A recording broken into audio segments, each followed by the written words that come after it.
বিদ্যুৎ বিভাগ থেকে ফোন করে বলা হলো যে লোডশেডিং আমরা কভার করতে পারছি না, মাননীয় এমপি আপনি যদি সদয় সম্মতি হন তাহলে ডাক বাংলায় অবস্থান করেন, ওখানে আমরা বিদ্যুৎ দিয়ে রাখবো।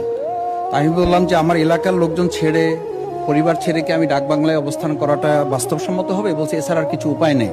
আমি বলছি যে এই লোডশেডিং এর পাশাপাশি আর একটা মরার উপরে খাড়ারগা আছে মাননীয় স্পিকার, সেটা হচ্ছে যে ব্যাপক পরিমাণে ট্রান্সফরমারগুলো আমাদের এলাকাতে যখন চুরি হয়, তো চুরি হওয়ার পরে পল্লী বিদ্যুৎ থেকে বলা হয়, বিদ্যুৎ থেকে জানানো হয় যে আপনারা এলাকা থেকে চাঁদা তুলে বা আপনারা গ্রাহকরা মিলে 50% টাকা এখানে ক্যাশ করেন, তারপরে আপনাদেরকে আমরা একটা ট্রান্সফার দেবো। এই ট্রান্সফার পাওয়ার জন্য প্রায় 2 মাস 2.5 মাস পর্যন্ত চলে যায়, বা ট্রান্সফরমার সেখানে যতক্ষণ পর্যন্ত গ্রাহকরা টাকা দিয়ে ওটা সংগ্রহ না করেন ততক্ষণ পর্যন্ত সেখানে আর বিদ্যুৎ কাভার করে না।